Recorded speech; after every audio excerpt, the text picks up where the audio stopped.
Bueno, buenas tardes a todos y a todas. En primer lugar, quería agradecer vuestra asistencia a este ciclo cultural de otoño que celebramos cada año en nuestro pueblo. Para un pueblo como Analcázar, tener una agenda cultural como la que tenemos es sin duda una apuesta relevante por la cultura.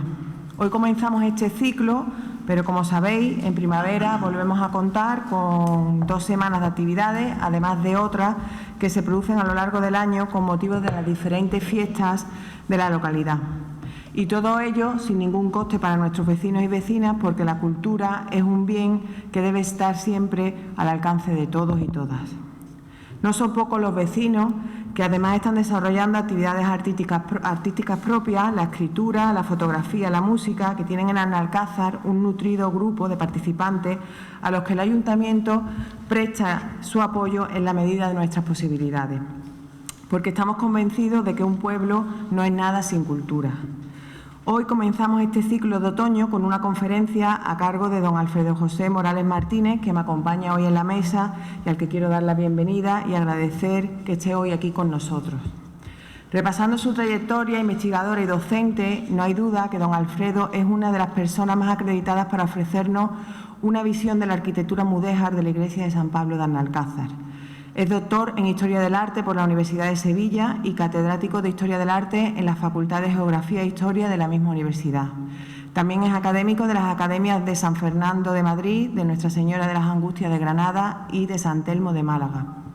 Asesor técnico del Departamento de Patrimonio Histórico-Artístico del Arzobispado de Sevilla, miembro de la Comisión Andaluza de Bienes Muebles, director del equipo redactor del Inventario de Bienes Muebles de la Diócesis de Sevilla y desde 2008 es presidente del Comité Español de Historia del Arte.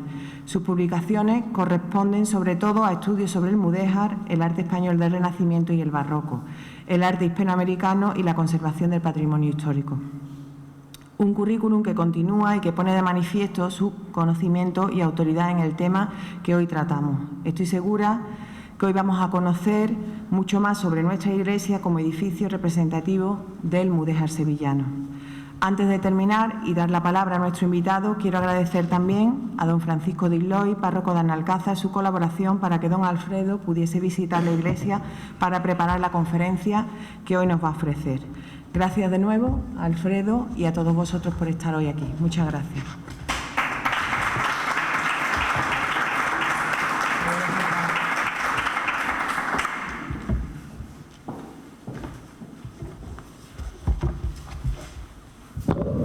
Buenas tardes. Quiero comenzar mi intervención pidiendo disculpas por mi voz. Tengo un catarrazo impresionante desde hace varios días y tendré que beber agua e interrumpir porque la tos no me dejará hablar a lo largo de mi intervención. Y quiero agradecer al área de cultura del Ayuntamiento de Analcázar, en concreto a Pedro José García, que haya gestionado mi presencia esta tarde con ustedes para hablarles de algo que conocen mucho mejor que yo, que es la iglesia de San Pablo de Analcázar. Una iglesia que se encuadra lógicamente en el mudéjar sevillano, la arquitectura mudéjar de Sevilla, y sobre la que es obligatorio, siempre que se empieza a hablar, recordar que existe un estudio pionero que realizó don Diego Angulo Íñiguez en 1932, que corresponde ese estudio al discurso de inauguración de curso académico de la universidad del año 32, para que vean ustedes cómo han cambiado la vida universitaria de un discurso académico a lo que en la realidad es en la actualidad, y que, a pesar del tiempo transcurrido, piensen que va a hacer casi 85 años de su publicación, el libro no ha sido superado. Eso demuestra, primero, la sagacidad de don Diego, una personalidad extraordinaria en la historia del arte español y europeo, que dedicó su vida fundamentalmente al estudio de la pintura. Su gran estudio es el que corresponde a la monografía que en 3 volúmenes dedicó a Bartolomé Esteban Murillo, del que estamos a punto de celebrar el centenario. Pues bien, cuando en 1982 se hizo a don Diego Angulo hijo adoptivo de la ciudad de Sevilla por parte del Ayuntamiento, se pensó que el mejor homenaje que se le podía tributar era reeditar este discurso que tuvo una edición reducida en cuanto a número de ejemplares del año 32, que era difícil de encontrar.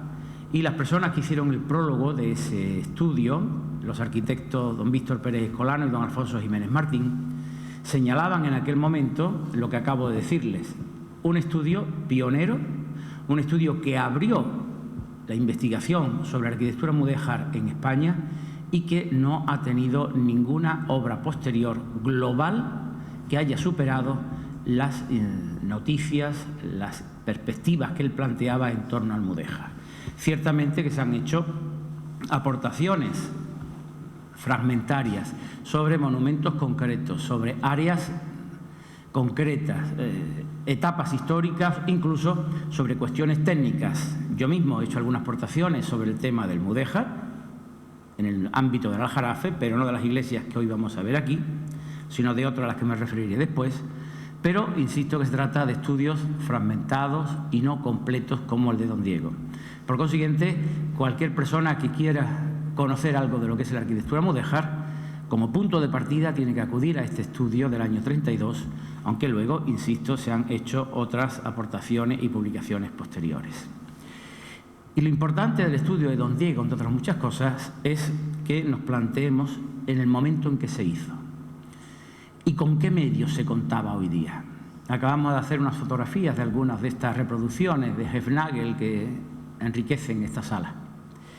Unas fotografías con nuestro móvil. Estamos absolutamente conectados siempre, saben dónde estamos y con quiénes estamos, Mientras que entonces venir desde Sevilla hasta Nalcázar eran 2 jornadas de viaje, en ocasiones a lomo de mulas, con unas cámaras fotográficas con placas cuya caja era tan grande como la mesa en la que estoy sentado en este momento, junto a la que estoy sentado en este momento.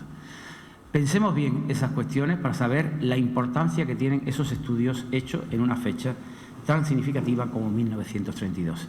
Y significativa de muchas cosas porque cuando don Diego elaboró su texto, la iglesia ya había sido quemada y la iglesia ya había sido en parte destruida, como tendremos ocasión de comprobar después.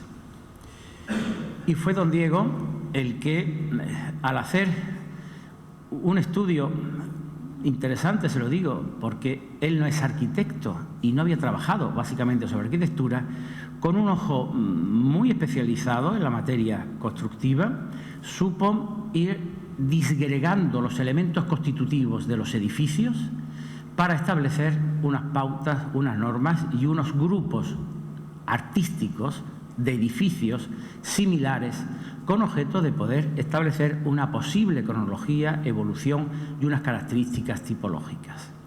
Y en torno a esta iglesia, él hablaba de que era consecuencia del grupo de iglesias mudéjares que se llama de tipo sevillano, que surgen en torno a 1356.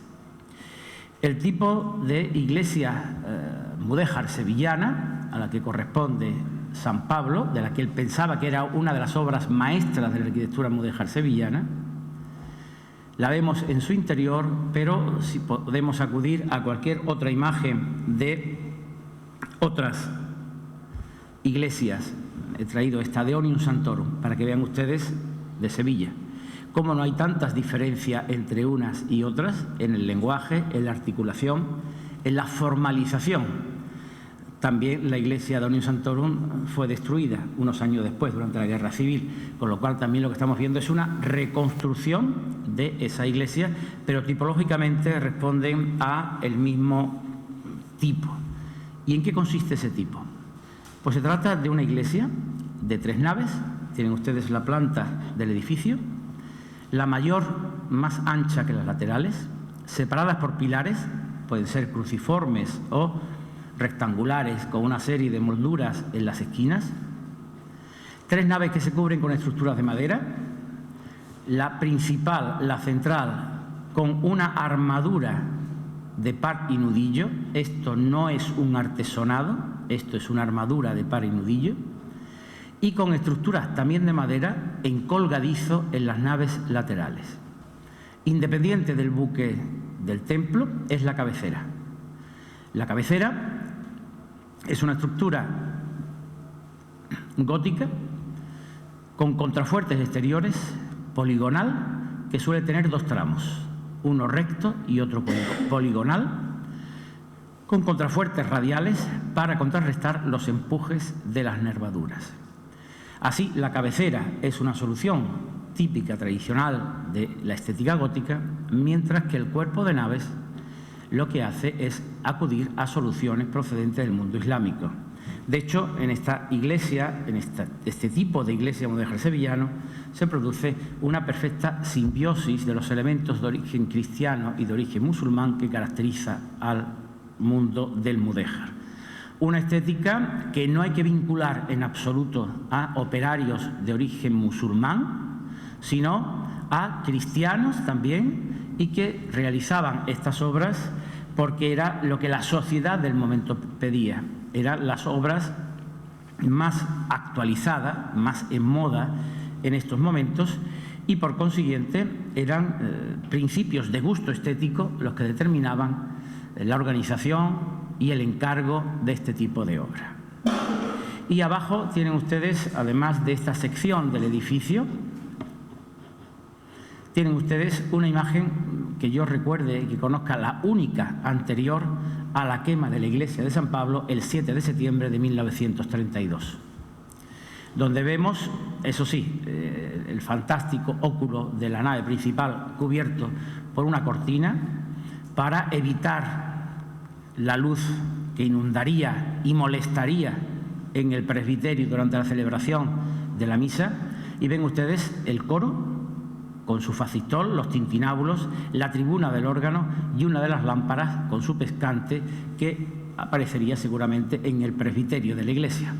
Esta es la iglesia que desapareció en 1932. Pues bien, como consecuencia de ese incendio, el profesor Hernández Díaz y el profesor Antonio Sancho Corbacho elaboraron un libro, dos realmente, uno dedicado a la provincia y otro dedicado a la ciudad de Sevilla, sobre los monumentos destruidos durante los sucesos de los años 32 a 36. Y estos planos, y los he querido traer intencionadamente, la sección y el plano, son de ese libro que se publicó en 1939.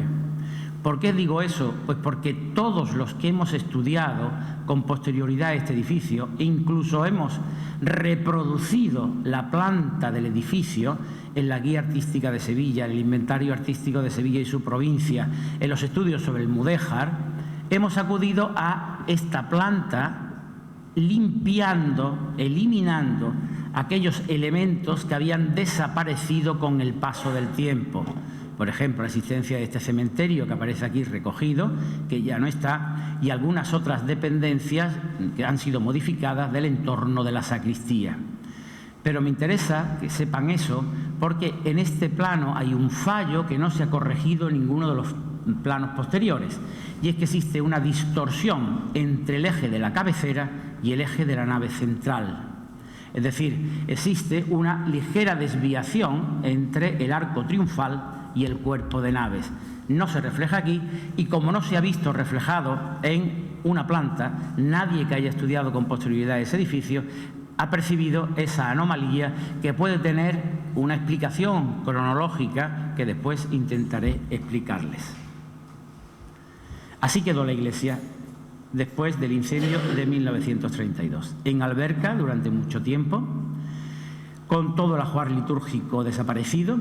Pero les llamo la atención también sobre esta imagen de la torre para que vean ustedes dónde se ubicaba originalmente el retablito de la Virgen de la Antigua, que hoy aparece en el flanco derecho de la puerta lateral de entrada a la nave de la epístola de la iglesia, donde hoy aparece una cruz hecha con fragmentos de azulejería y de cerámica que nada tiene que ver con la obra primitiva. Y es que la inscripción que tiene este retablito cerámico hace alusión a la obra de la torre. Luego es lógico que esté ahí y no donde, sin duda, durante la restauración, ahora aparece aquí situada. Durante la restauración que se hizo, con posterioridad al año 39, se debió proceder al cambio de ubicación de ese retablo cerámico, llevándolo hasta el flanco de la puerta lateral de la iglesia. Siguen viendo ustedes imágenes del interior destruido. Se conserva bien la tracería del rosetón, que es algo importante, porque el rosetón es gótico, pero tenemos aquí un cuerpo de nave de tradición mudéjar, con una cubierta que era de tradición mudéjar, desaparecida, lógicamente, la madera durante el incendio, la puerta fantástica lateral de la iglesia y el presbiterio, la capilla mayor, donde, si ven ustedes un poco, analizan con un poquito de detenimiento, incluso ya se puede ver aquí que hay un ligero giro entre el arco triunfal y el conjunto de nervaduras que van cubriendo los dos tramos de ese presbiterio. Lo importante de este edificio, además, es que durante las labores de rescate del templo después del incendio y la destrucción, ven ustedes, está llena de escombros, también está llena de jaramagos y de plantas. Luego está claro que aquí hubo un tiempo de abandono considerable. No eran los mejores momentos para ponerse a reconstruir templos en España en el año 36 ni en el año 37. Tuvo que ser después del 39 cuando se iniciarían todos estos procesos. Documentación que no he conseguido localizar, que es posible que se conserve en algunos de los archivos sevillanos, pero que no he conseguido localizar quién es el arquitecto responsable de la restauración. No lo he conseguido identificar. Pero bueno, lo interesante es que durante ese momento la iglesia tenía sus muros destruidos y descarnados. Se pudo comprobar que existía, aquí tienen ustedes la bóveda del presbiterio, los capiteles, un detalle de una pintura posiblemente de la Anunciación, había algunos atisbos ahí, restos de una pintura mural del 17 que cubriría los plementos de la bóveda, que desapareció también. Esto eran los mechinales, es decir, los huecos para anclar el retablo mayor, que se quemó durante el incendio. Y esta la puerta, la traigo en relación con lo que veremos después de la torre, la puerta que accede a la torrecilla octogonal que sube a la cubierta de la cabecera. Pero decía que también ese elemento nefasto que fue la destrucción permitió localizar unos restos hoy desaparecidos que son muy indicativos del momento en el que se pudo haber hecho esa cabecera. Me refiero a estos restos de yeserías que ven ustedes aquí, con motivos de atauriques, con temas también geométricos, con epigrafía en árabe y también unos fragmentos de alicatados. Estos sí son alicatados, no son azulejos, alicatados que recubrían los baquetones que apeaban los nervios del presbiterio. Esto ha desaparecido. Pero si analizamos la fisonomía de estos motivos decorativos vegetales de ataurique de origen islámico y estos fragmentos de un zócalo de alicatado en mudéjar, estamos relacionando directamente esta obra con el conjunto de construcciones que se hicieron en Sevilla durante el reinado del rey Pedro I. Con lo cual, está claro que cuando don Diego habló del maestro de 1356, referida a una serie de iglesias sevillanas, no es que dijera que todas eran producto de ese mismo arquitecto, pero sí estilísticamente estaban relacionadas. Y en ese sentido relacionó tres iglesias, que veremos después. Las iglesias Domnium Sanctorum, San Andrés y San Esteban, con la iglesia de San Pablo de Asnalcázar. Eso sí, él decía que había algo diferente de avance estético en Asnalcázar con respecto a las anteriores. Pero esto que estamos viendo, estas yeserías y este tipo de alicatado, lo podemos encontrar perfectamente en el Palacio del Rey Don Pedro, que se hace en el Alcázar de Sevilla a partir de 1358 y hasta 1369. El rey Don Pedro nunca lo habitó, nunca se terminó, murió antes en los campos de Montiel, como saben ustedes, durante la guerra fratricida por el trono de España. Pero estos elementos sí están en consonancia estética perfectamente con ese momento del mudéjar sevillano del rey Don Pedro e incluso directamente relacionado con ese elemento integrador del mudéjar del rey Don Pedro, que es el arte nazarí, el arte granadino. ¿Por qué? Pues porque el rey Don Pedro no solo vestía como musulmán y tenía asesores musulmanes o judíos en su corte, sino que incluso dio cobijo al rey Muhammad V de Granada cuando fue destronado. El rey Muhammad V estuvo en el Alcázar de Sevilla, vio lo que era el Alcázar de Sevilla, el Alcázar antiguo, el Alcázar de Al-Mutámid, el Alcázar bendito, el Alcázar Mubarak, y después algunas de esas soluciones que vemos en la Alhambra de Granada son producto de lo que había visto Muhammad V en el Alcázar de Sevilla. Entre otras muchas cosas, las poesías que están distribuidas por los muros de la Alhambra de Granada ya estaban en el Alcázar bendito de Mutámid en el siglo IX. Y en agradecimiento, cuando Muhammad V recupera su trono de Granada, envía a operarios nazaríes para que colaboren en la construcción del Alcázar sevillano. Y hay artistas de Sevilla, de Toledo, de Burgos, que se sepa, y de Granada, que son los responsables de buena parte de los alicatados y de los yesos que enriquecen el Alcázar de Sevilla.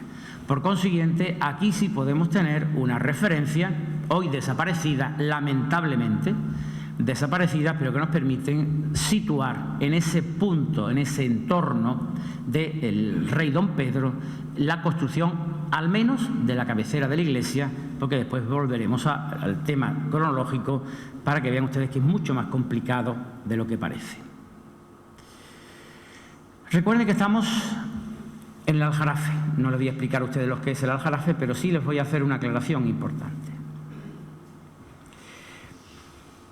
La aclaración importante es que el Aljarafe, el origen de la palabra es del árabe as-saraf, que significa el alto, el mirador, algo así como la atalaya desde la que se divisa algo.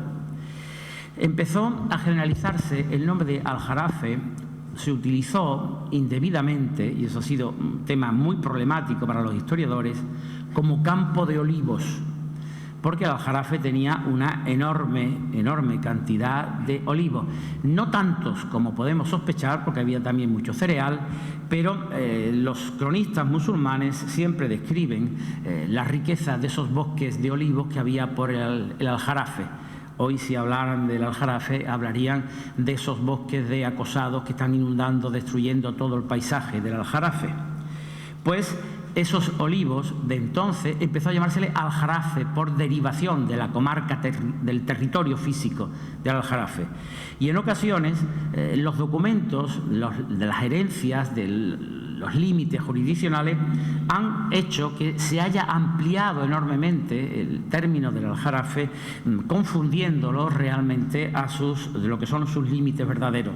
El Aljarafe es el espacio, los montículos que quedan entre la cuenca del Guadiamar y la cuenca del Guadalquivir. Solo ese es el sector del Aljarafe. Cierto que también se introduce porque está un poco en tránsito entre una cosa y otra Huévar, pero de hecho Huévar ya se va apartando hacia el condado. Es otro territorio diferente, pero se suele incorporar Huévar a esa área del Aljarafe. Pues bien, en esa zona del Aljarafe, en relación con lo que estábamos hablando de la fecha de la datación de este edificio, hay que tener en cuenta cuáles fueron los sucesos históricos que vivió el Aljarafe después de la toma de Sevilla por Fernando III en 1248. Hubo una expulsión de toda la población musulmana de la ciudad de Sevilla. En 3 días tuvieron que abandonar la ciudad. ¿Se fueron definitivamente? Parece que no. Parece que se quedaron a las puertas de la ciudad quizás y volverían después. Tengan ustedes en cuenta que una población como Sevilla, una ciudad como Sevilla, con ese espacio intramuros tan impresionante, nunca lleno, nunca relleno por construcciones hasta el siglo XIX, para poder subsistir, para poder vivir, para poder funcionar como ciudad, necesitaba de una población que no eran las huestes cristianas que venían acompañando a Fernando III en sus campañas de reconquista a lo largo del Valle del Guadalquivir. Se necesitaba de mano de obra, de panaderos, de lecheros, de carniceros, de albañiles. Lo lógico era acudir a la mano de obra que ya existía especializada en la ciudad y que eran los musulmanes. Por eso es lógico pensar que la población se retiró, como en la capitulación se había señalado, que el rey entró en la ciudad vacía absolutamente con don Remondo y subió el arzobispo hasta la torre mayor de la aljama, de la mezquita, y desde allí bendijo a las 4 direcciones con la cruz alzada que llevaba. La tradición dice que el rey subió a caballo. luego no les extrañe que se cometa ese error de la estampa que tienen ustedes ahí de Hefnegel, de la subida a la Giralda con un borriquillo. El borriquillo lo utilizaba el muecín para subir cuando llamaba a la oración. Fernando III subió en caballo, pero después ya no se siguió utilizando un burrito para subir hasta el remate de la torre. Era innecesario. La torre se convirtió en un cuerpo de campana y ya no había que llamar a viva voz a nadie. Nadie tenía que subir 5 veces al día a la torre para convocar a la oración a los fieles musulmanes. Pues bien, lo mismo que se quedaron esos habitantes en las puertas de la ciudad, muchos de esos musulmanes se quedaron en la zona del Aljarafe. No fue posible que el fenómeno de la repoblación, que inició Fernando III, pero que verdaderamente quien lo culminó fue Alfonso X, se hiciera con efectivos traídos de fuera. Me refiero con población castellana, con población toledana, con población incluso catalana o navarra. No era posible ocupar todo ese territorio. Mucha de esa población quedó en los territorios del Aljarafe viviendo con sus costumbres, con sus usos, incluso posiblemente con su religión. Lo que ocurre es que a partir de 1264 se origina una revuelta mudéjar en toda Andalucía. Una revuelta mudéjar que es apoyada por el rey nazarí de Granada. Esa revuelta dura hasta 1266. Hasta tal punto, la revuelta es importante y se consiguen hacer con el poder de territorios de Andalucía, esos musulmanes residentes en nuestra zona y apoyados por los nazaríes, que Alfonso X tiene casi que reconquistar la ciudad, reconquistar el territorio. Y una vez que lo reconquista, lo que hace es expulsarlos a todos esos musulmanes para evitar conflictos, no solo con los nazaríes, que podían seguir contribuyendo con sus razias a crear problemas en la zona del reino castellano, sino también porque muchos de esos musulmanes estaban en contacto con el reino mediní de Marruecos y podían también, con el reino benímerí de Marruecos, y podían venir a apoyar a esos propios musulmanes para hacer un frente contra los reinos castellanos. Por consiguiente, la mejor solución era expulsarlos, como de hecho se hizo. ¿Qué ocurrió? Pues que hubo una despoblación generalizada. Buena parte del Aljarafe quedó vacío. Y cuando digo vacío, quiero decir que la población quedó reducida a aquellos núcleos más importantes desde el punto de vista o bien estratégico o de comunicación o de suministro de materias para la vida en la ciudad de Sevilla, porque el Aljarafe ha sido siempre la comarca de toda la provincia de Sevilla más vinculada, más directamente relacionada con la ciudad de Sevilla. Entonces, para subsistir en esos territorios que habían quedado vacíos, muchos de los habitantes repobladores castellanos, cuando digo castellanos me refiero a que procedieran de Castilla, sino que pertenecían a la corona de Castilla, lo que hicieron fue concentrarse en una serie de núcleos y otros muchos se abandonaron. Se abandonaron y aparecen muchos yermos, ciudades yermas vacías, de las que tenemos nombres y que han desaparecido. Muy fácil de recordar, Cuatro Vitas eran 4 poblados diferentes que desaparecieron en ese momento. La ermita realmente era una antigua mezquita que daba servicio a esa comunidad musulmana distribuida en 4 asentamientos que estaban a su entorno. Castilleja de Talara es otro de esos establecimientos que se despobló, perdió su población en buena medida en esta época. Y de hecho, la repoblación fue muy lenta, muy difícil. Y si esa expulsión se produce en 1266, piensen que hasta mediados del siglo XV no se consolida la repoblación del Aljarafe. Es decir, que han transcurrido 300 años, 200 años mínimo.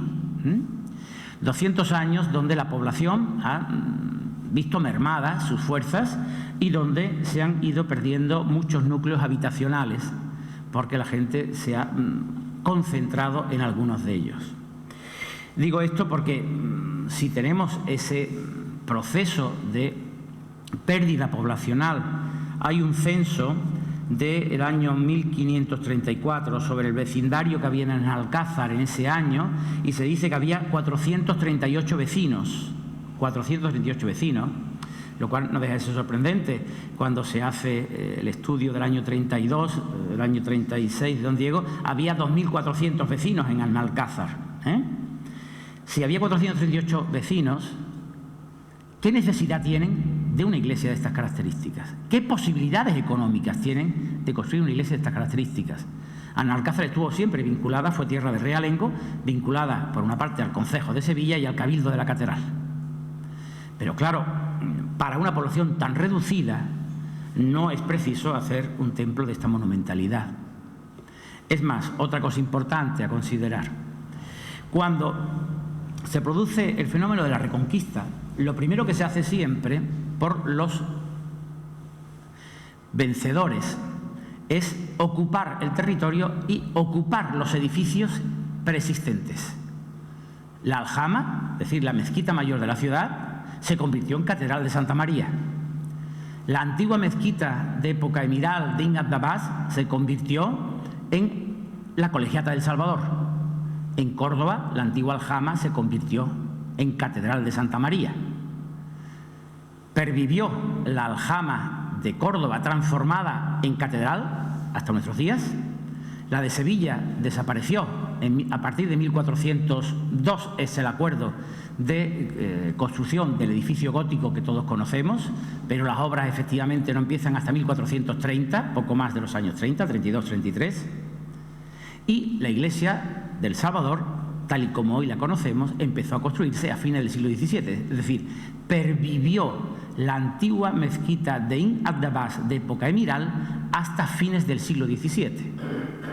Lo habitual, insisto, es reutilizar los edificios, cristianizándolos, cambiando la dirección y no meterse en empresas de gran envergadura, costosísimas y lentísimas cuando hay una fábrica. Es más, utilizar un antiguo edificio de otra religión por la vencedora tiene un carácter simbólico. Aquí hemos llegado y hemos triunfado.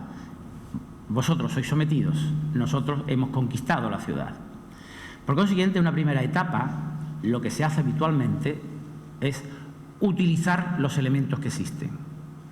Y solo en un momento posterior es cuando se puede empezar a hablar de nuevas empresas constructivas que permitan pues ya iniciar otras estéticas diferentes, o no tan estéticas diferentes, porque si tenemos unos edificios musulmanes que hemos reutilizado, los castellanos que llegaron a Andalucía y vieron cómo eran los recintos palatinos de los reinos de Andalucía, como los propios reyes católicos cuando descubrieron la Alhambra de Granada, quedaron fascinados por ese edificio y por la riqueza de esos edificios. Esa riqueza, esos lujos y esas ventajas incluso funcionales que no tenían en sus palacios castellanos, mucho más toscos, pobres, oscuros y sin duda mucho menos ricos desde el punto de vista decorativo. Luego esas obras no solo siguieron perviviendo, sino que también influyeron en los triunfadores, los vencedores, convenciéndoles de que esa estética también daba prestigio. El propio rey don Pedro, cuando construye su palacio, acude a musulmanes, nazaríes, junto con sevillanos y a gente que viene de Toledo, para hacer un palacio a la oriental, a la manera musulmana. Y allí, por las paredes del Alcázar, están escritas en epigrafía cúfica alabanzas a Alá por los artesanos musulmanes, o alabanzas a nuestro señor el sultán. El sultán en este caso es el rey don Pedro I, mezcladas con inscripciones en gótico donde se hace alusión pues a cuestiones de la fe católica sin ningún tipo de problema. La convivencia fue una razón de ser de la España medieval, hubo enfrentamientos sin duda, pero también lo que hubo fue por parte de los conquistadores una fascinación hasta tal punto que terminaron fascinados y conquistados por esas tierras y esas estéticas que ellos habían en parte destruido. Después de esa primera etapa, por consiguiente, ya sí se puede hablar de que hay un intento, un afán por construir cosas nuevas, y se puede construir un edificio empezando siempre por la cabecera. porque es el primer edificio, la parte del templo, por su valor simbólico, porque allí no se celebra el sacrificio de la misa y es lo primero que hay que terminar y cubrir para poder hacer el oficio de la misa, aunque el resto de la nave o de las naves queden años o siglos sin terminar, sin ningún tipo de problemas. Hay un caso excepcional, la Catedral de Sevilla se empezó por los pies, pero hay una razón que lo explica. En medio, en la cabecera, estaba la Capilla Real y los reyes no dieron permiso para que se derribara ese sector de la antigua mezquita almohade convertido en Capilla Real. Y por eso se empezó por los pies. Lo habitual es empezar por la cabecera. Y una vez que se ha terminado la cabecera, se levanta un muro que cierra el presbiterio y las naves se harán cuando haya posibilidades económicas de hacerlas. Y son trabajos lentos, costosos, a base de limosnas, de diezmos y de prerrogativas que se conceden por parte de las autoridades religiosas o civiles para atraer a la población, que colabora a veces incluso con sus trabajos manuales, es decir, colaborando como operarios en la fábrica de algunos de estos edificios. Aquí tienen ustedes la iglesia de San Pablo y pueden... la lámpara nos pierde un poco la imagen de la distorsión entre el eje de espinazo de la cabecera y el eje del cuerpo de naves. Las techumbres reconstruidas a partir del año 39 se empiezan a reconstruir como si fuera una techumbre, una armadura mudéjar, incluso con tirantas de madera de tradición almohade, con esos lazos, con piezas embutidas de distinto color, como en la mezquita Cutubía de Marrakech, que es donde por primera vez se utilizan estas armaduras de pala y nudillo en toda la arquitectura islámica. Con un intento de enriquecer el almizate, torpemente, que esto más bien parece una celosía que realmente un almizate, como corresponde a una decoración de una techumbre mudéjar, pero bueno, es un intento al menos de que haya unos elementos decorativos de lazo en el centro de la techumbre. Y este es la cabecera. Vean ustedes cómo los nervios no están muy a eje, que digamos. Este es un nervio espinazo que recorre los dos tramos de la bóveda, con los arcos apuntados, y no se puede apreciar bien por esta desafortunada pintura rojiza que ha quitado la capacidad de advertir que son unos dientes de sierra o puntas de diamante que constituyen todos ese despiece de los arcos. Corresponde a este sector, que es la cabecera. Y observen que la cabecera es más baja que el cuerpo de naves, que tiene un sentido, entre otras muchas cosas, porque aquí hay unos óculos, una ventana en este caso, otra vez un óculo, para iluminar el interior. Porque el interior, un interior como este que estamos viendo, paso para atrás, que estamos viendo, piensen que los focos de luz, hoy tenemos una visión equivocada, tenemos luz eléctrica, con lo cual no tiene nada que ver la visualización de los edificios en el pasado. Los únicos puntos de luz que iluminaban este recinto eran las ventanas del presbiterio, este óculo que está aquí arriba, tapado por este pilar, el que está en la fachada y algunas ventanas, muy pocas, que había en los laterales, con lo cual el aspecto interior era oscuro, tremendamente oscuro. Por eso era necesario, al dar mayor altura a esta nave, también se aprovechaba para conseguir localizar aquí un óculo que pudiera contribuir a dar mayor luminosidad a la cabecera. Cabecera que aquí debió existir en origen una ventana que se cegaría durante la colocación del retablo y que en parte se ha recuperado en los laterales en la restauración que se hizo con posterioridad. Este es el óculo que hoy tiene una pintura, una cosa que filtra la luz, pero que en la época que hemos visto de la foto del año 32, tapado una cortina, porque la luz de poniente, cuando cae el sol y en verano, tiene que entrar por ahí hiriendo totalmente el interior de la iglesia, creando unos efectos luminosos muy interesantes, pero con una potencia realmente extraordinaria. Les decía que esta es la cabecera, a la que se accede por una torrecilla lateral, en este caso octogonal, como ocurre en las iglesias de San Andrés, Omnium Sanctorum y San Esteban de Sevilla. Luego tenemos aquí unos elementos comunes de los tres templos, que es lo que permite considerar que estas obras se hicieron de una forma simultánea, las tres sevillanas, o en paralelo. Don Diego llega a decir que si no se consideran las dificultades que implicaría lo que él pretende, es que sería el mismo artista el que hacía las tres. Él dice que eso es imposible, pero que están en la misma estética y en un grupo de artesanos similares. Esta dice que es posterior. Esta es la torrecilla octogonal.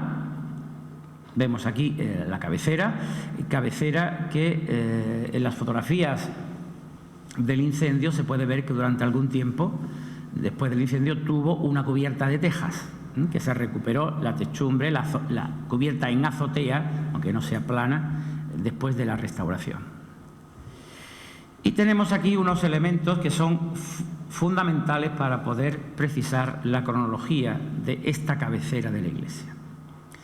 Esos elementos son que en cada paño, observen que existe, estos son los contrafuertes, en cada paño existe una moldura, un listel, que va recorriendo en la parte superior del contrafuerte, sube hasta casi la cornisa y va enlazando todos los elementos.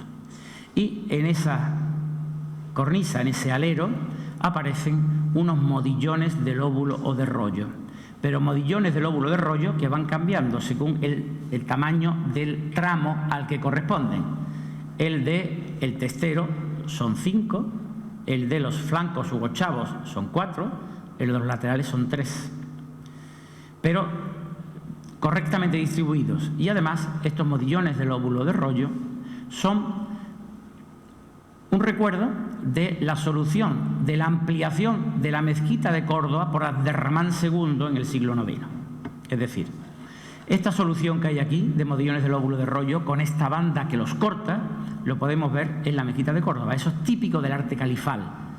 Piensen que estamos muy lejanos ya de lo que es el mundo califal, pero es una pervivencia, una solución típica de lo islámico que pervive en la estética musulmana durante muchos siglos. Y aquí tenemos una pervivencia en una obra cristiana de una solución en parte tectónica, esto sirve para aguantar la cornisa, pero sobre todo decorativa, los lóbulos o rollos con la banda que los corta, que procede, como les decía, de la mezquita cordobesa.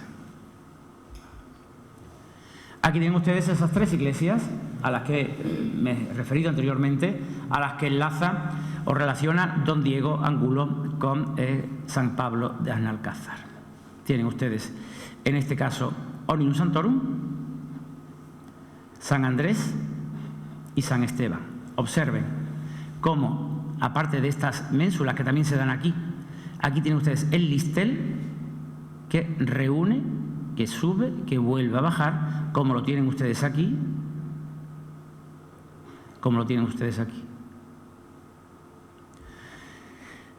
Don Diego decía que eso eran como detalles de autor, es decir, del artista, del creador de esas obras. Por eso él se atrevía a decir que estaban en relación estrecha, que podían ser de un mismo arquitecto, de un mismo maestro. Difícil, pero bueno, demos el poder analítico, al poder analítico de don Diego, su capacidad de ojo, que realmente muy pocas veces se confundió en todas las cosas y fueron muchas que escribió a lo largo de su vida.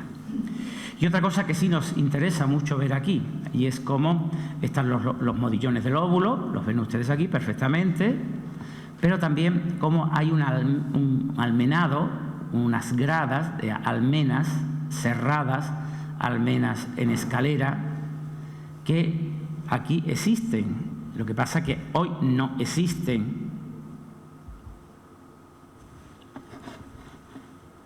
Aquí se intuye una almena de gradas en el extremo de la cornisa junto a la torrecilla que aloja la escalera a la que se accede por esa puerta que yo antes les enseñé junto con las imágenes del edificio destruido.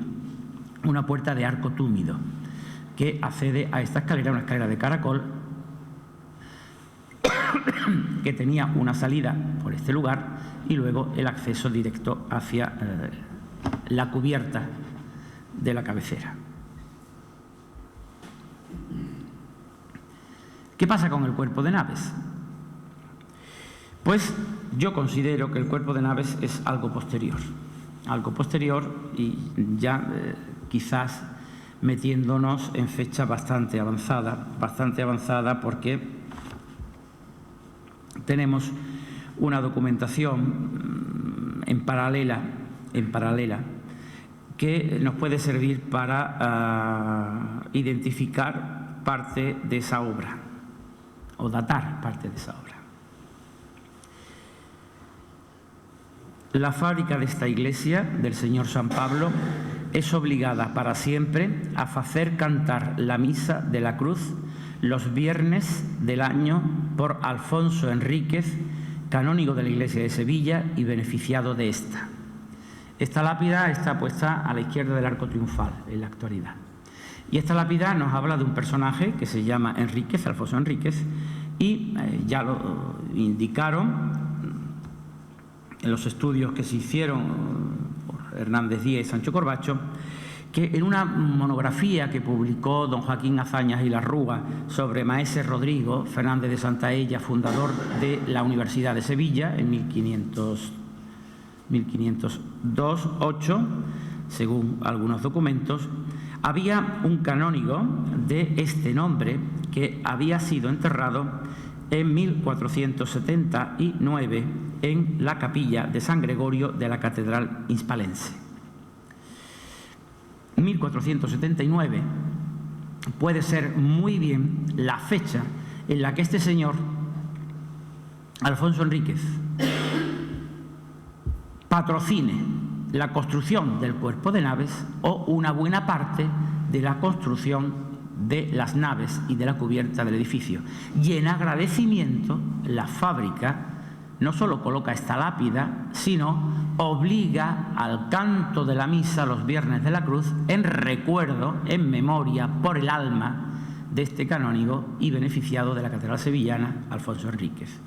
Luego es posible que exista una diferencia cronológica desde fines del 14, 1356 sería la fecha de la renovación que se hace por parte del rey don Pedro de muchas iglesias sevillanas. He dicho esa fecha y el maestro en 1356 porque en ese año hay un terremoto gravísimo en toda Andalucía y especialmente afecta a Sevilla. Ese terremoto hace, entre otras muchas cosas, que el yamur eran las esferas doradas que remataban la torre de la catedral, la torre que era el alminar de la antigua aljama, del aljama almohade. Con el movimiento sísmico, ese yamur, 3 bolas de bronce superpuestas y decrecientes, cayera al suelo y se rompiera. Y es lo que hace que el rey don Pedro construya una pequeña espadaña rematando la torre mayor de la Catedral de Sevilla. Todavía no se puede llamar Giralda, solo se podrá llamar Giralda a partir de 1569, cuando haya un elemento que gire como veleta. La torre mayor de la Catedral de Sevilla le coloca una espadaña y también el rey don Pedro y el arzobispo don Nuño se dedican a restaurar y a reparar muchas de las iglesias parroquiales sevillanas que se habían visto afectadas por el terremoto. De hecho, hay una frase curiosa de el cronista don Diego Ortiz de Zúñiga, un noble sevillano con capacidades artísticas, diletante, escritor y con una preparación, una gran capacitación para el dibujo, que dice que se dedicaron a restaurar esas iglesias porque muchas permanecían en la humildad de sus principios, 1356, con motivo de ese terremoto. Luego, si con motivo de ese terremoto se empieza la renovación de esas iglesias, San Esteban, Omnium Sanctorum, San Andrés, y de ellas es consecuencia la cabecera de la iglesia de San Pablo de Alcázar, tendríamos que darle unos años posterior, 10 años, 20 años, década de los años 70 del siglo XIV, pero es que este señor muere a fines del siglo XV, que sería el responsable, según pienso yo, de patrocinar la construcción de buena parte del cuerpo de las naves. Lo cual tiene bastante sentido y eso explicaría, entre otras muchas cosas, la estilización de los pilares, que no tengan baquetones, que tengan una moldura en nacela en el encuentro de los brazos de la cruz, que no tengan ventanas en las enjutas como otros edificios. Es decir, que hay una diferencia sustancial con otras iglesias que sí se hacen a finales del siglo XIV o en los principios del siglo XV. Hay una dimensión nueva, una mayor monumentalidad y también puede corresponder perfectamente al momento en el que la población de Aznalcázar ha aumentado, se ha incrementado, se ha consolidado y si se necesita, pues un mayor espacio para las celebraciones litúrgicas y de enterramiento, porque las naves del templo eran el antiguo cementerio. Hasta fecha muy avanzada del siglo XVIII, incluso XIX, los cementerios no se sacaron del interior de las iglesias. Y dentro de este conjunto, además, en un signo más de islamismo, de mudejarismo, nos encontramos esta pequeña capilla que enriquece visualmente, con perspectivas en diagonal, este interior que hemos contemplado anteriormente y que es una solución típicamente musulmana, es una qubba. Una qubba no es otra cosa que un cubo, un edificio de planta cuadrada que se resuelve en altura como un cubo y que después se cubre con una bóveda apoyada en trompas. Estos son trompas. Esto es una bóveda de paños y nos podemos encontrar muchas. Las qubas no tienen, en la arquitectura islámica no hay un tipo de edificio adecuado para cada función, es decir, distintos tipos de edificios se pueden utilizar funcionalmente, polifuncionalmente. Esto es normalmente un lugar de enterramiento, esto es una capilla, una dotación privada de alguien que se enterró aquí, pero la qubba, esta solución en qubba puede servir para un palacio. Piensen, el Salón de Embajadores del Alcázar. El Salón de Embajadores es una gran qubba. Puede ser un aula regia, es decir, un aula donde se administra justicia. La Sala de la Justicia del propio Alcázar, hecha por Alfonso XI. Puede ser para un baño, para un hammam o para un enterramiento, que es lo habitual. Lo que se suele llamar en muchos territorios del norte de África un morabito. Un morabito no es más que un enterramiento de un santón, que está aislado fuera del ámbito de lo que es una especie de cementerio. Esta qubba nos demuestra un rasgo más de islamismo en este contexto de lo que es el mudéjar. Unas qubbas que las había frecuentísimas en todos los edificios mudéjares.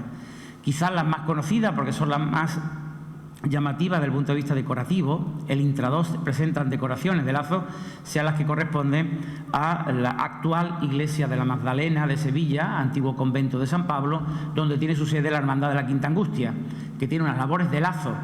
Como esas hay muchas por distintos lugares, pero no olviden tampoco que en el Aljarafe, cosa excepcional en todo el mudéjar, existen iglesias cuyas cabeceras, cuyas capillas mayores son qubbas, son estructuras de planta cuadrada cubiertas con una bóveda de paño. La iglesia de Benacazón, la cabecera es una qubba. Castilleja de Talara era una qubba, su cabecera. Gelo es una qubba. Gerena, la iglesia de la Concepción, son qubba. Hinojos, ya fuera de nuestra área, también tiene la solución de qubba de la cabecera.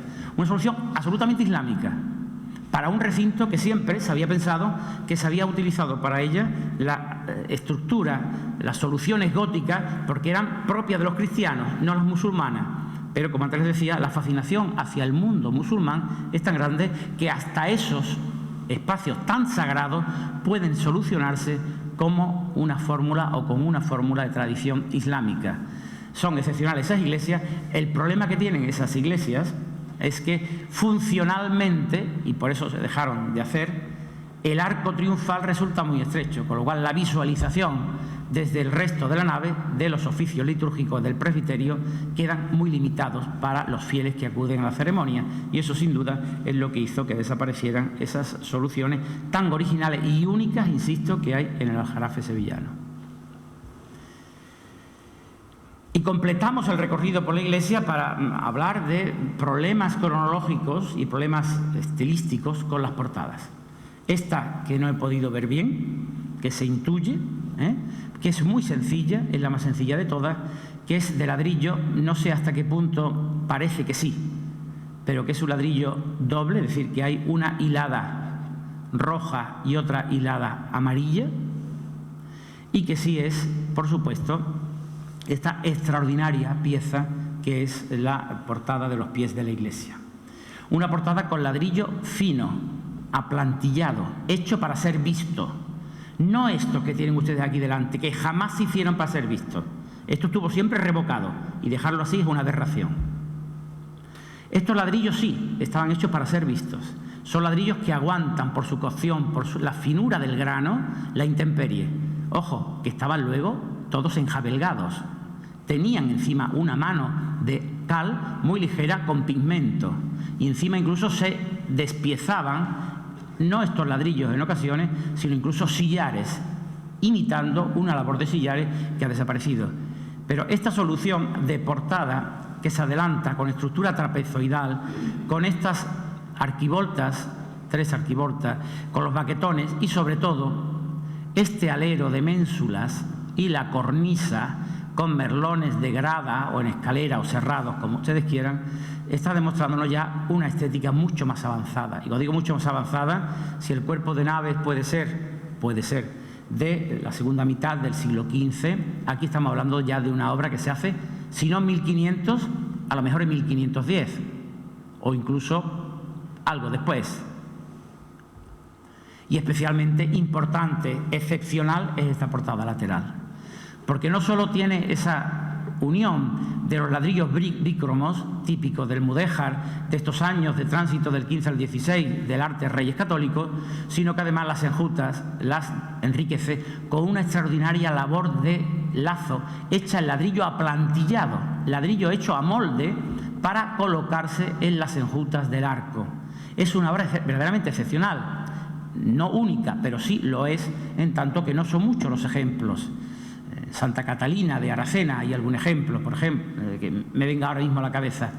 Pero lo más interesante es también esta serie de ménsulas y estos elementos como espejos que hay arriba, que son ya una solución típicamente renacentista. Luego estamos viendo una obra ya propia de las confluencias de la estética gótica con el mudéjar en cuanto a mano de obra, tradición de la albañilería y, por supuesto, la incorporación de algunos elementos característicos de lo que es el Renacimiento. Si siguiéramos avanzando en el tiempo o contrastáramos con otras obras del momento, nos encontraríamos con esto. La portada, hoy verdaderamente asfixiada por este horrible bloque de pisos que hay aquí, en la avenida de la Constitución de Sevilla, es la capilla que todo el mundo conoce como de la Puerta Jerez. Es la iglesia del antiguo Colegio de Maese Rodrigo, es decir, la Universidad de Sevilla, la primitiva Universidad de Sevilla, que se funda por Maese Rodrigo Fernández de Santaella a comienzos del siglo XVI, y el contrato de realización de esta portada es 1520. Otro elemento singular, y también que es donde se demuestra el enriquecimiento de las influencias italianas, la portada del monasterio de Santa Paula, en este caso fechada en 1503. 1503 con la extraordinaria decoración de azulejería de superficie lisa con motivos de grutesco que hace Francisco Niculoso Pisano, un ceramista sevillano, italiano, que trabaja en Sevilla desde fines del siglo XV, que no solo revoluciona la técnica de ejecución del azulejo, porque son azulejos pintados como si fuera un cuadro, sino que también revoluciona los repertorios decorativos, porque es el primero en introducir el repertorio de los grutescos característicos del Renacimiento en esta portada. 1503. Y esto es Villalba del Alcor, la provincia de Huelva, pero vinculado tradicionalmente a Sevilla, una fundación sevillana, porque ahí está el escudo del arzobispo don Diego Hurtado de Mendoza.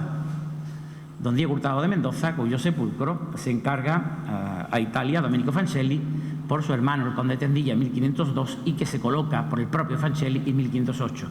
Luego, si esto es 1503, si estaba aquí el escudo arzobispal, tiene que ser anterior a su fallecimiento, 1502, y esto 1520, estamos viendo que hay una continuidad y una pervivencia de soluciones procedentes del mundo gótico con técnicas de tradición mudéjar, como la utilización del ladrillo bícromo, con incluso la utilización, como en el caso anterior, del ladrillo aplantillado para hacer estas labores de lazo, que parece que son de lazo de A12, que es uno de los más complejos que se pueden hacer, para incorporarle los elementos, aquí ya azulejos, de cerámica para enriquecer las enjutas de este edificio. Y terminamos con la torre.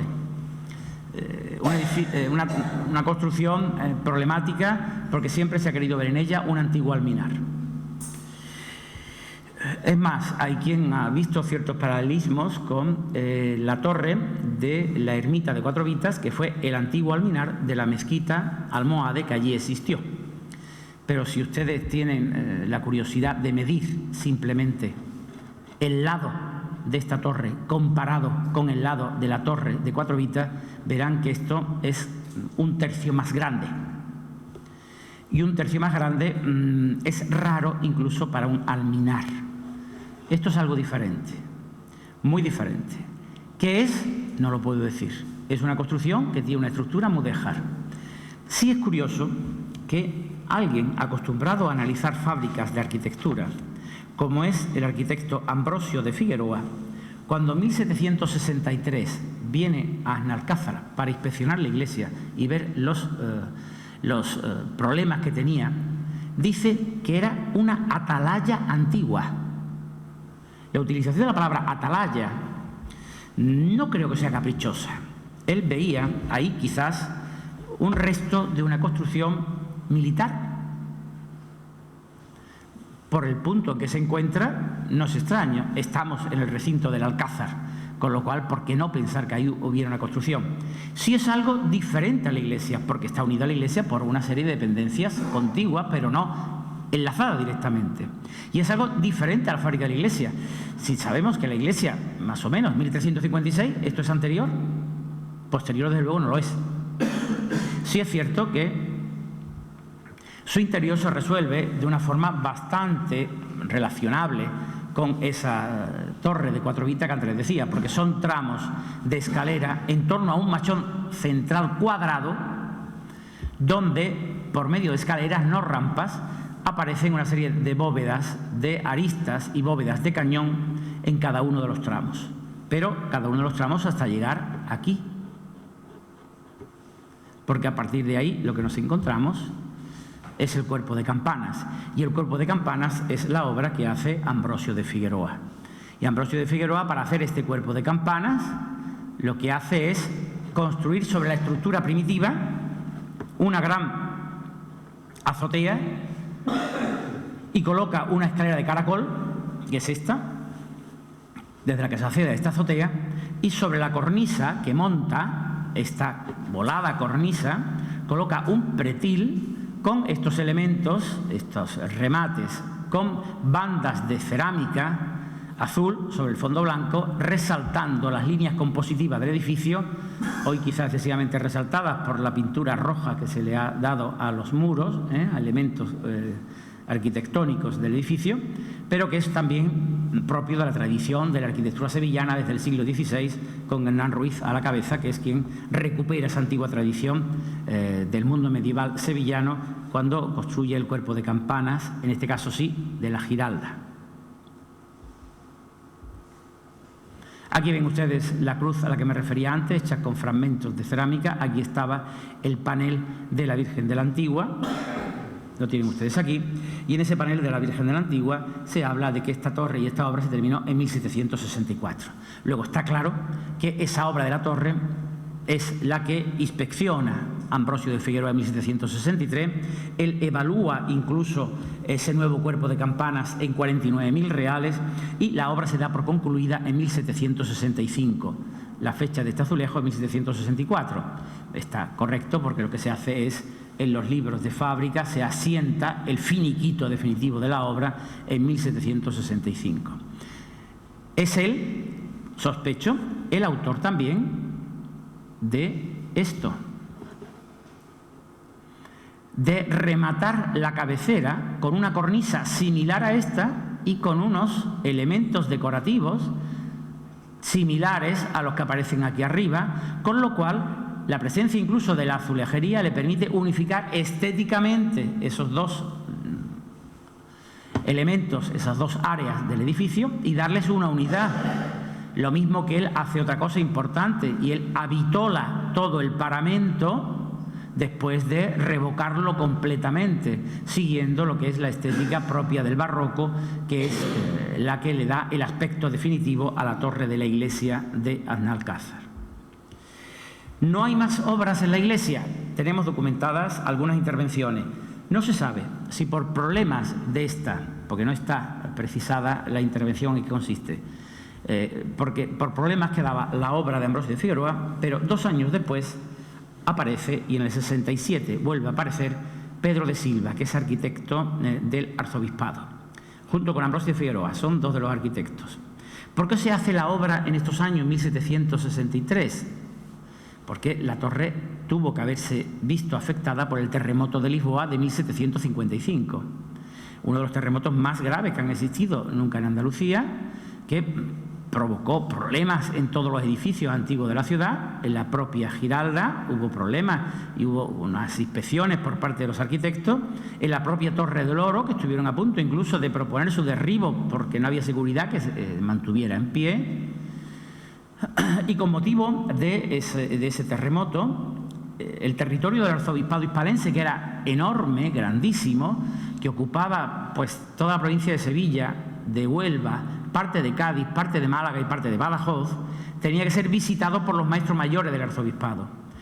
Lo tradicional es que hubiera uno, pero ante el cúmulo de obras que había que desarrollar, llegaron a compartir ese cargo hasta 3 personas. ¿Qué ocurría? Pues que había problemas de enfrentamientos profesionales entre unos y otros. Uno decía que la obra estaba mal hecha para que hicieran su proyecto, y el otro decía que se había gastado demasiado dinero, que su obra era más barata. Entonces no se sabe si por fallos, por problemas o porque Pedro de Silva pretendía quedar sobresaliente ante el arzobispado, inspeccionando e informando las obras de su predecesor, de su compañero y predecesor en la intervención en este caso. Lo cierto es que en esos años 65 a 67 se documenta la venida de Pedro de Silva, se le paga por venir, se dice lo que hay que pagarle por venir a ver y a revisar la iglesia de Aznalcázar. La última información que nos da esta lápida es de la construcción de una bóveda, entiéndase enterramiento, es una bóveda de enterramiento dentro de la iglesia, no es la cubierta de ningún sitio. Es una bóveda de enterramiento que se hace en el año 73, porque, como les decía, los enterramientos se realizaban antes en el interior de los templos y no fuera.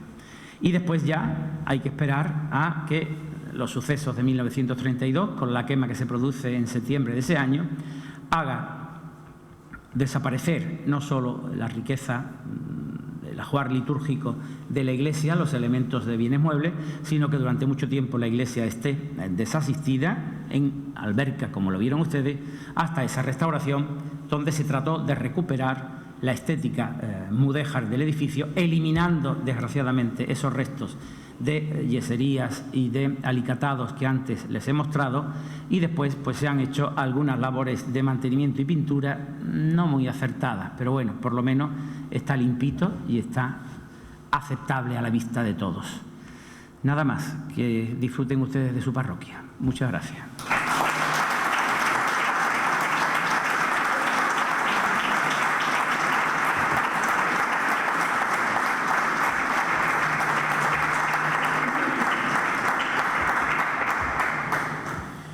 Si quieren alguno de ustedes hacer algún tipo de pregunta, y yo soy capaz de contestársela con todo gusto.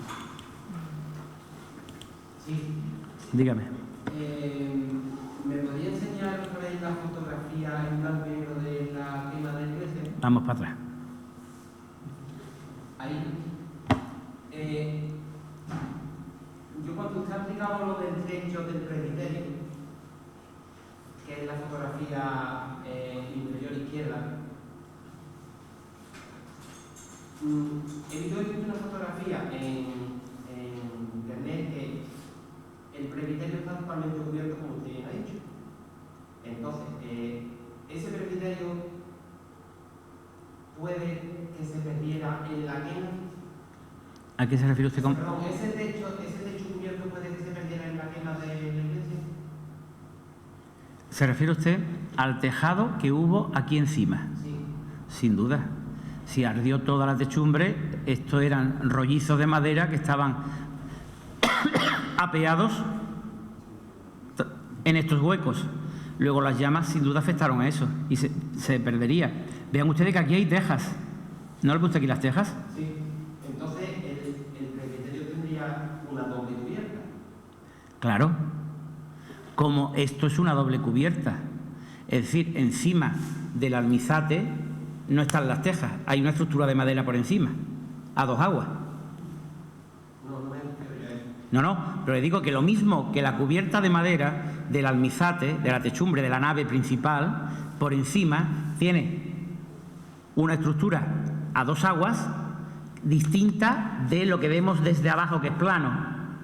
Exactamente igual, aquí, en un momento determinado que no sabemos en qué fecha, posiblemente tuviera que ser ya en el 19, alguien decidió que por filtraciones de agua en la cabecera, lo más correcto sería cubrirlo con un tejado, eliminando la azotea. ¿Me entiende? Vamos a ver, vamos a avanzar. Esto.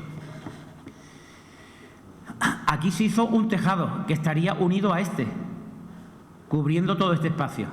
Y todo eso desapareció en el incendio.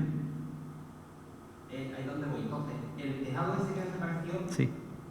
no es original. No. No. Había cubierta de este tipo. La hay en las iglesias sevillanas anteriores. ¿Esa es la cubierta original? Si no se ha retocado en un momento de restauración, yo no he tocado ahí. Pero sospecho que sí. Pero ve usted que si esto hubiera desde el principio estado cubierto con teja, Ambrosio de Figueroa no hubiera tenido que colocarle estos pináculos y estos remates, ni esta cornisa, porque esto no se veía, esto estaba tapado por el faldón del tejado. ¿Me comprende? No sé si he resuelto la duda que usted tenía. Dice que actualmente la estética que tiene no es la mejor. ¿Cuál sería la estética que le correspondería? Eso es bastante difícil de poderlo precisar, pero desde luego esos tonos rojizos y amarillentos, la verdad es que desentonan bastante. Y además, como les decía, en los elementos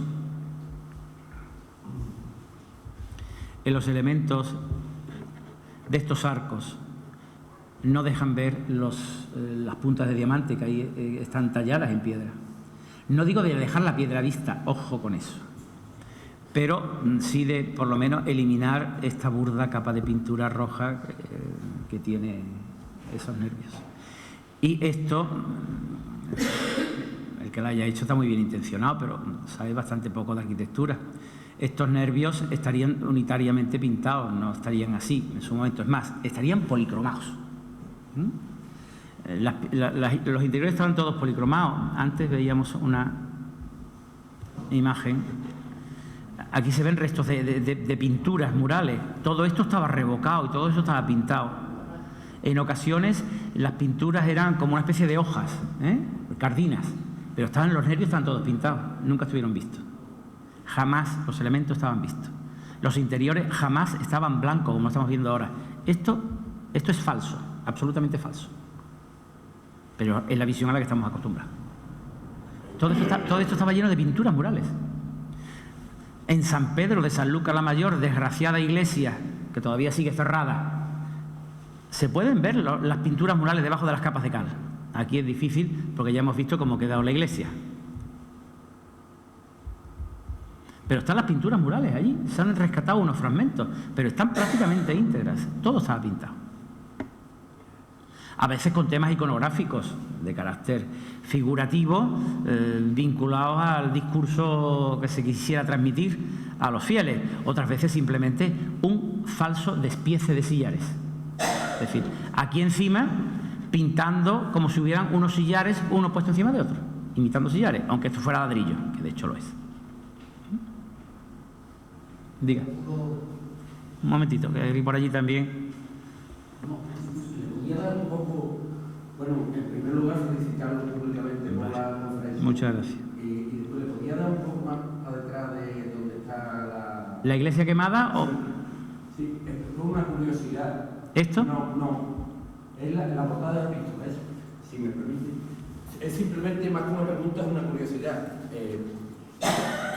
Este cierro de hierro se encuentra actualmente en la calle Rafael Oropesa, en la Casa de Sion, concretamente. Lo digo un poco a título de curiosidad, porque es el suegro de Sion, Tomás Flores, quien cede las maderas para hacer la puerta.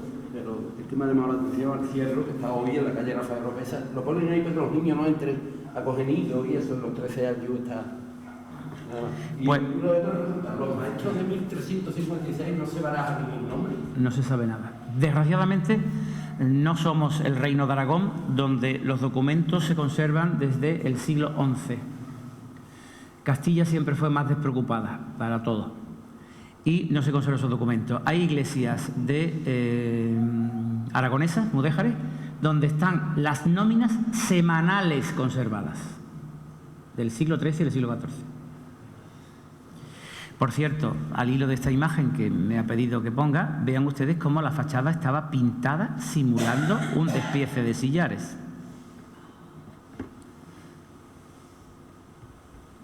¿Usted quería algo? No, perdone, por aquí antes. Dígame. Sí, sí. Es una cierta también como que tiene la lesión de escritorio. Si ya se podría volver. Vamos a ver, el de Omnium Sanctorum es producto de una restauración. O sea que de original tiene poquito. ¿Qué quiere usted recuperar este? ¿A qué se refiere? Recuperar este. Volver a que tuviese esa luz central. Se puede hacer, pero ¿con qué objeto? De poder restaurar un poco antigüedades. Si usted recuerda esta fotografía, hay que poner una cortina. Esos óculos tenían todos cortina. Exactamente. Luego, si usted recupera el óculo con toda su luminosidad, al pobre párroco cuando diga la misa se queda ciego, mirando además ahora, antes era de espaldas al pueblo, ahora mirando al pueblo. Es decir, que se puede recuperar, sí, es cuestión de quitar la pintura esa que se ha puesto en un momento determinado, pero ¿tiene sentido funcional recuperarlo? A no ser que se ponga un sistema que permita correr la cortina cuando no moleste. Porque de otras muchas cosas, no se olviden que aquí hay una serie de pinturas en la iglesia. Valdrán más, valdrán menos, pero son bienes muebles que hay que conservar exactamente igual que si fueran Velázquez. La luz es lo más nocivo que hay para cualquier obra de arte, porque lo que hace es oxidar y quemar los colores y los cuadros. Luego, si esa luz permanentemente, todos los días, da durante una serie de horas, durante un tiempo, en un cuadro, ese cuadro termina quemándose. No está el retablo mayor original, está el que se trajo de Gelo, más o menos del Círculo de Barahona. Pero ese retablo también, si hay una incidencia de la luz del sol directa, ese pan de oro se ve afectado porque no está preparado para eso. Luego, recuperar la luminosidad sí, pero habrá que pensar entonces cómo se filtra la luz. ¿Usted? Sí, yo quería apuntar lo anecdótico de Santa María la Mayor, en San Lucas Mayor, se dibujó a los pueblos del interior esos sillares y el pueblo pues sentía que estaba dentro de un castillo, en vez de dentro de una iglesia, y volvió a encararse todo el interior precisamente porque no se entendía que eso era quizás lo aceptable. Es que lo aceptable no es que se saquen los sillares, es que se deje pintada la iglesia.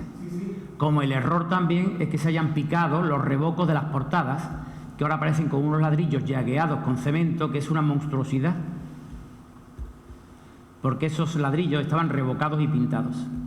Y hoy no se entienden, pues además están deshaciéndose a la intemperie y con cemento que atrae la humedad y produce sales, con lo cual es un despropósito.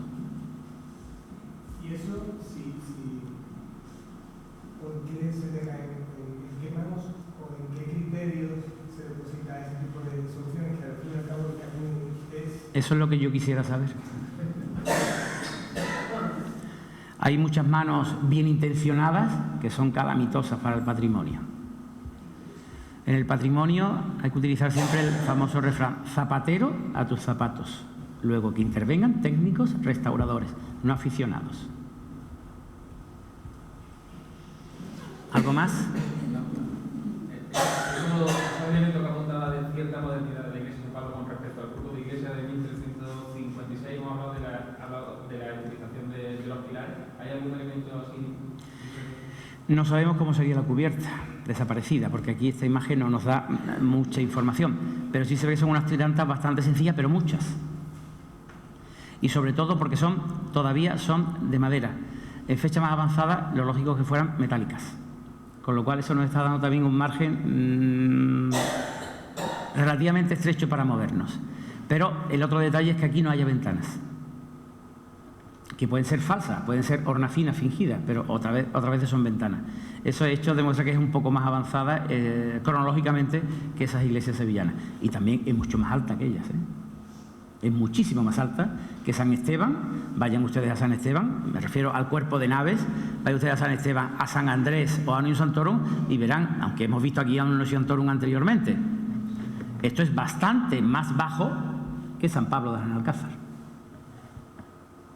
Yo no sabría decir qué altura tiene esto.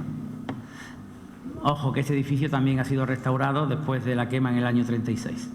Esto es una monstruosidad, sacar estos ladrillos. Esto es una monstruosidad.